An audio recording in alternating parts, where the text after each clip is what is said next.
नमस्कार, मैं अशोक कुमार पांडे। स्वागत है आपका टीसीएच पर। अडानी साहब के चलते ऐसा लगता है कि हमारे देश को बहुत तरीके के अलग अलग तरह के नुकसान लगातार उठाने पड़ेंगे। अगर आपने 2 दिन पहले का मेरा वीडियो देखा होगा तो मैंने बहुत डिटेल में बताया था कि किस तरह से रूस के ऊपर जो प्रतिबंध लगाया, रूसी जहाजों और रूसी 2 तेल कंपनियों के ऊपर अमेरिका ने जो प्रतिबंध इस बार लगाया, जो सैंक्शंस लगाए, इस बार गवर्नमेंट ऑफ इंडिया ने उसको बिल्कुल आसानी से एक्सेप्ट कर लिया। और लग ऐसा रहा है कि अडानी जी के ऊपर जो लगातार अमेरिका में दबाव बना हुआ है गिरफ्तारी और एक्स्ट्राडिशन वगैरह का, उसके चलते इस बार शांति से इसको स्वीकार कर लिया गया। नतीजा यह होगा कि 2 महीने बाद देश में तेल की कीमतें, पेट्रोल, डीजल और पीएनजी जो गैस है, उसकी कीमतें अचानक से बढ़ना शुरू हो सकती हैं। और आप जानते हैं कि एक बार जब पेट्रोल डीजल की कीमत बढ़ती है तो हर चीज की कीमत बढ़नी शुरू हो जाती है। यह तो मैंने आपको परसों बताया था।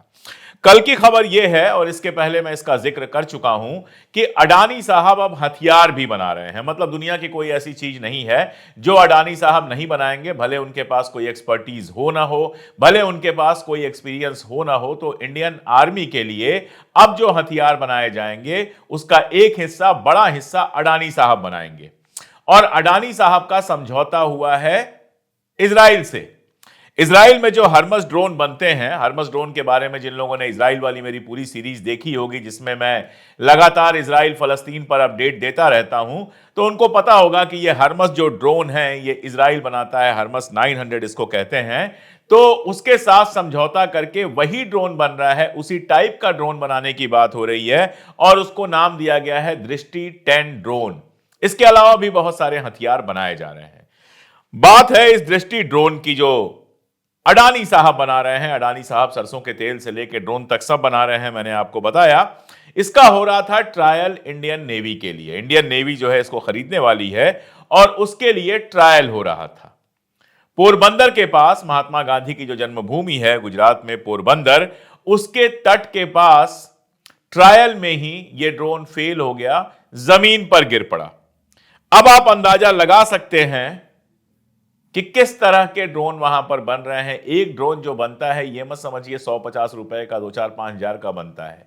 एक हर्मस ड्रोन, जिसको यहां पर दृष्टि ड्रोन कहा जा रहा है, उसकी कीमत पड़ती है 140 करोड़ रुपए।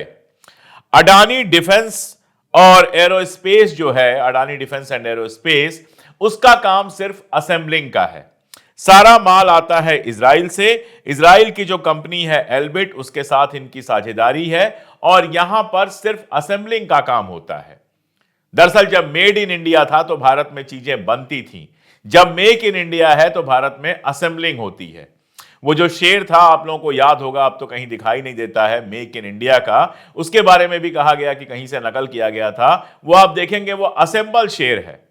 तो यहां भी असेंबलिंग हो रही थी। और ये जो असेंबलिंग है, इसके बाद जो दृष्टि ड्रेन बना है, जिसमें दावा किया गया कि 60% से ज्यादा भारतीय सामान लगा है, स्वदेशी सामान लगा है, 40% इजराइल का लगा है। अब कितना सच है, कितना गलत है, ये तो जो ड्रोन्स के एक्सपर्ट होंगे, जो आर्म्स के एक्सपर्ट होंगे, उनको पता होगा। दावा जो है वो मैंने आपको बता दिया। और इस दावे की हकीकत मैंने आपको बता दी कि जब पहली बार ये ट्रायल के लिए उड़ाया गया है, तभी ये दुर्घटनाग्रस्त हो गया है। किसी और का होता, किसी और कंपनी का होता तो देश भर में बहुत बवाल मचा होता, सरकार के ऊपर सवाल उठता, सब कुछ होता। लेकिन अब अडानी साहब का है, अडानी साहब मालिक हैं। चैनल ज्यादातर अडानी साहब के नौकर हैं, तो चैनलों पर भी शांति है, अखबारों में भी शांति है और इस पर बहुत ज्यादा बातचीत नहीं हो रही है। सवाल सारा यह है कि आखिर इस देश में क्या हथियार बनाने वाला कोई और नहीं है? क्या भारतीय नौसेना के लिए अब तक जो हथियार बना रहे थे, आर्मी अपना हथियार खुद भी बनाती थी, कुछ और कंपनीज बनाती थी, वो सब अचानक बेकार हो गए? इस देश में हवाई जहाज को चलाने वाला कोई नहीं है। इस देश में पानी की जहाज चलाने वाला कोई नहीं है। इस देश में सरसों का तेल बनाने वाला कोई नहीं है। इस देश में सिर्फ अडानी है, एकमात्र गुणी व्यक्ति, जिनको आप सारा कुछ सौंप देते हैं। ये भी नहीं सोचते हैं कि कभी अडानी डूबे तो देश किस तरह से डूबेगा। वैसे भी अभी कुछ दिन पहले एयरफोर्स के जो चीफ हैं, उनका एक बयान आया था जिसमें उन्होंने कहा था कि चाइना लगातार नए से नए हथियार बनाता जा रहा है और हमारे पास हथियारों की कमी है। कमी इसलिए है कि हर हथियार में कमीशन चाहिए, सब हथियार घुमा फिरा के अडानी साहब बना के देंगे और जो बाकी खेल हो रहा है बताने की जरूरत नहीं है, आपको सब पता है। और हमारा मीडिया बजाय ये पूछने के कि अडानी साहब का ड्रोन गिर कैसे गया, इस पर खुश हो रहा है कि हिंडनबर्ग बंद हो गया। भाई पहली तो हिंडनबर्ग बंद हो चले, उससे हमें क्या लेना देना। हिंडनबर्ग कोई हमारी कंपनी तो थी नहीं कि बंद हो गई तो हमारा कोई नुकसान है। हिंडनबर्ग बंद होने की जो ऑफिशियल खबर आई थी वो खबर जरा गौर से पढ़िएगा। किसी अडानी अंबानी के चलते हिंडनबर्ग बंद नहीं हुआ है, उसको बनाया गया था। शॉर्ट ट्रेडिंग जो थी उसमें जो फ्रॉड होता है उसकी इसने एनालिसिस की, एक के बाद एक कई बड़ी बड़ी जो कंपनियां हैं उनका फ्रॉड दुनिया के सामने लाए। और अब उसके मालिक का कहना है कि हम बहुत काम कर चुके हैं, कुछ दिन आराम करेंगे, इस काम से बोर हो गए हैं, इसमें अब कुछ नया करने के लिए रहा नहीं तो किसी और काम में जाएंगे, पैसे वैसे अच्छे कमा लिए हैं, कुछ दिन घूमेंगे फिरेंगे और फिर से कोई नया काम शुरू करेंगे। दिखाया ऐसे जा रहा है कि बस अडानी साहब के डर से हिंडनबर्ग बंद हो गया। अडानी साहब के डर से उसने अपनी रिपोर्ट वापस नहीं ली है, किसी घाटे में वो बंद नहीं हुआ है। उसने ये नहीं कहा है कि अडानी साहब पर रिपोर्ट बनाने के बाद हमको इतनी परेशानी हुई कि बंद करना पड़ रहा है। वो रिपोर्ट अपनी जगह पे है और मैं कह रहा हूं गोली मारिए हिंडनबर्ग को, बंद हो चले, हमें क्या फर्क पड़ता है। जेपीसी क्यों नहीं बिठा लेते हैं? अडानी साहब पर जो आरोप लगे हैं उनकी जांच क्यों नहीं करवा लेते हैं? जांच करवाने से आपको कोई रोक तो नहीं रहा है। अमेरिका में अगर उनके खिलाफ अरेस्ट वारंट जारी हुआ है तो हवा में तो नहीं हो गया होगा। ऑस्ट्रेलिया में अगर उनके खिलाफ लगातार आंदोलन चल रहा है और जो व्यक्ति वहां पर सबसे ज्यादा एक्टिव है उसके खिलाफ अडानी अगर सुप्रीम कोर्ट में जाते हैं और अडानी के सारे आरोप लगभग सुप्रीम कोर्ट खारिज कर देता है, तो ऐसे ही तो नहीं कर देता। अगर श्रीलंका में संसद के अंदर यह कहा जाता है कि मोदी ने दबाव बनवाया था कि अडानी को ठेका दिया जाए, तो यूं ही तो नहीं हो जाता है। अगर एक मुल्क का प्रधानमंत्री संसद के अंदर आकर अडानी के सारे ठेके 2 मिनट में कैंसिल कर देता है, तो यह हवा में तो नहीं होता है। अगर सेबी घोटाले के मामले में माधवी बुच को जब बुलाया जाता है, जेपीसी जांच बुलाती है और वो नहीं आती हैं, तो यह सब हवा में तो नहीं हो जाता है। तो हिंडनबर्ग और नो हिंडनबर्ग, अडानी के ऊपर जो आरोप है सरकार जांच करा ले, एक जेपीसी बना दे, जेपीसी उसकी जांच कर ले, जांच करके रिपोर्ट दे दे, दूध का दूध पानी का पानी हो जाएगा। हिंडनबर्ग के खत्म होने पर हिंडनबर्ग खुद को बंद कर रहा है, इस बात पर बहुत खुश है। लेकिन इस बात का दुख नहीं हो रहा है कि हमारे देश में आरोप लगा, इतना बड़ा दुनिया भर से आरोप लगा, अमेरिका में अरेस्ट वारंट जारी हो गया और उस आदमी की जांच करने की भी हिम्मत नहीं है। इस पर सवाल कोई नहीं उठा रहा है, सारे लोग खुशियां मना रहे हैं। अडानी समूह का जो प्रवक्ता है उसने कहा गाजी आते हैं गाजी जाते हैं। समझ में आता है कि हिंडनबर्ग से कितनी बुरी तरह से डरे हुए थे। जो सवाल हिंडनबर्ग ने उठाए उसके जवाब नहीं थे इनके पास। अब उसके जाने की खुशी भले मना लें, लेकिन उसकी रिपोर्ट वहीं पर है, रिपोर्ट उसने वापस नहीं लिया है। आज नहीं कल जब भी जांच होगी तो वो सारे मुद्दे सामने आएंगे। और इस चक्कर में हुआ यह है कि जितनी संस्थाएं भारत में हैं उनको इस तरह से कंट्रोल में ले लिया गया है। राहुल गांधी जब इंडियन स्टेट की कल बात कर रहे थे, परसों बात कर रहे थे, तो उनके कहने का मतलब यही था, वो यही कह रहे थे दरअसल, कि सारी संस्थाओं को ऐसा कंट्रोल में ले लिया गया है कि किसी के खिलाफ कभी भी कुछ भी हो जाता है। अभी हालिया जो मैटर है उसमें ईडी को सुप्रीम कोर्ट ने जबरदस्त डांट लगाई है और ईडी के जो वकील थे तुषार मेहता साहब, उन्होंने कोर्ट में लगभग नहीं पूरी पूरी माफी मांगी है। यूपी के लखनऊ का मामला था, कोई मनी लॉन्ड्रिंग का मामला था। शशि बाला करके कोई हैं, टीचर हैं स्कूल में, कहा जाता है कि एक मनी लॉन्ड्रिंग जो किंगपिन था उसका सारा काम लखनऊ में देख रही थी, उनको गिरफ्तार किया गया और जमानत नहीं दी जा रही थी। सुप्रीम कोर्ट ने कहा कि ईडी ने जैसे ये नियम बना लिया है कि पीएमएलए के मामले में जमानत देनी ही नहीं है, लोगों को जेलों में सड़ा देना है, और उसकी सारी जो रिपोर्ट, उसकी सारी जो चार्जशीट थी उस पर उंगली उठाते हुए जबरदस्त सवाल पूछे।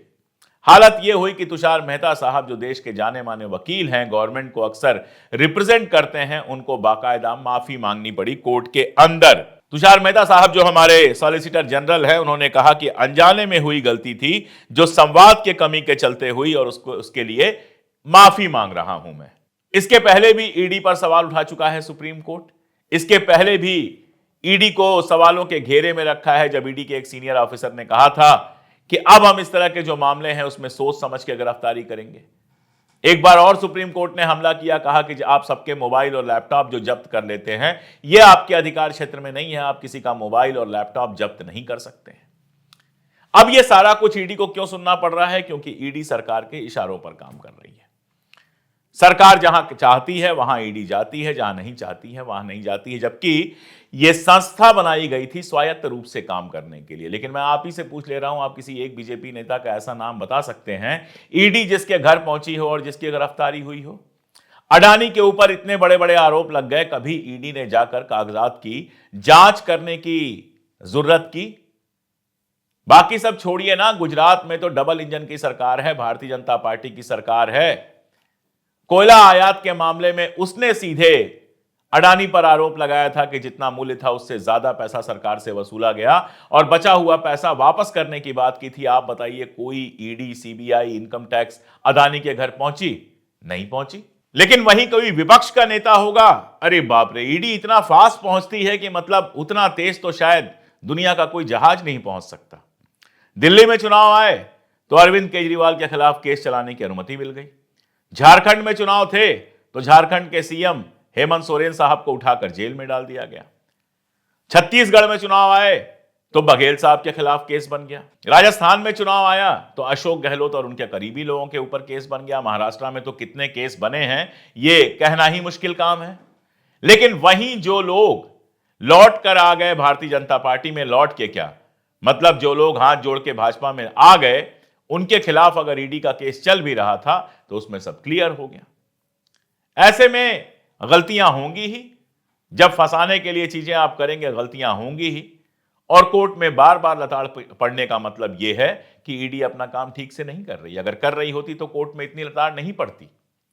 चुनाव आयोग को आप देख लीजिए, हरियाणा हाईकोर्ट ने बाकायदा आदेश दिया कि सारे पेपर्स दिखाए जाएं, रातों रात इन्होंने नियम बदल दिए। रातों रात नियम बदल दिए। राजीव कुमार साहब शायरी सुनाते हुए कहते हैं कि इतने करोड़ घंटे और इतने करोड़। अरे भाई, आप कौन है घंटा गिनने वाले? नियम है, दीजिए। हो सकता है उसको एक दिन की ही जरूरत हो सकता है उसको 1 घंटे की ही जरूरत हो सकता है उसको एक ही बूथ की जरूरत हो। आपने नियम बना दिया, आप देंगे ही नहीं, दिखाएंगे है नहीं, देंगे है नहीं, कोई तर्क देंगे नहीं, घटिया कविता सुनाएंगे, घटिया शायरी सुनाएंगे, जनता सवाल नहीं पूछेगी। अब जयराम रमेश गए हैं कोर्ट में, उसको लेकर उन्होंने याचिका डाली है कि ये जो नियम बदला गया ये नियम विरुद्ध है। देखिए सुप्रीम कोर्ट उस पर क्या कहता है, किस जज की बेंच में जाता है वो मामला, ये बड़ा इंपॉर्टेंट होगा। और उसके बाद सुप्रीम कोर्ट क्या कहता है ये बहुत इंपॉर्टेंट होगा। कुल मिलाजुला के मामला ये है, वही है मामला जो बार बार कहा जाता है और जिसको बार बार कहा जाना जरूरी है कि अडानी के चक्कर में देश का सत्यानाश करके रख दिया गया है। आप सोचिए, महाराष्ट्र में अजित पवार खुलासा करते हैं कि सरकार गिराने की जो मीटिंग हुई थी वो अडानी के घर पे हुई थी।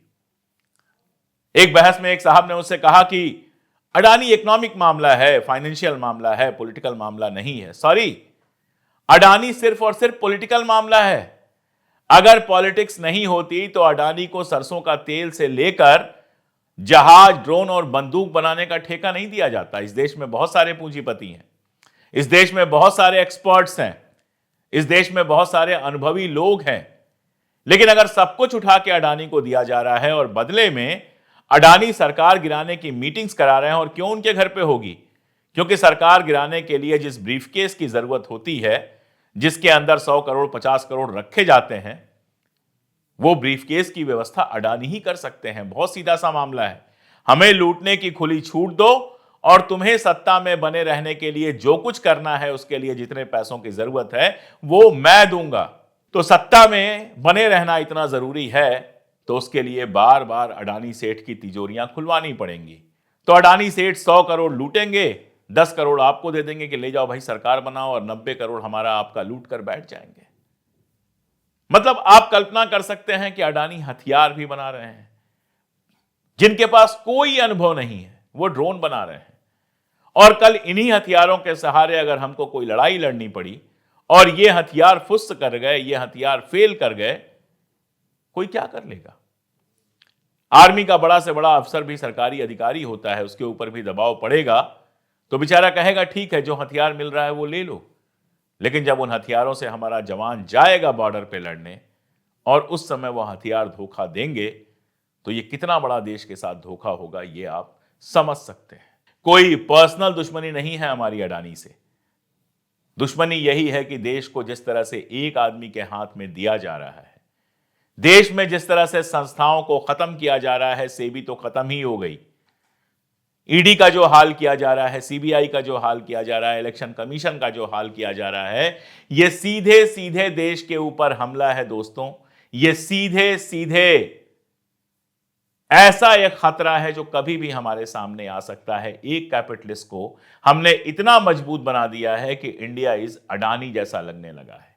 अडानी की आलोचना होती है तो एक पॉलिटिकल पार्टी के मानने वाले लोग सीधे आकर उसका बचाव करने लगते हैं। कोई ये तक डिमांड नहीं करता है कि अरे भाई जांच करा लो, दूध का दूध पानी का पानी हो जाए, उसके बाद पता चल जाएगा कौन सही कौन गलत।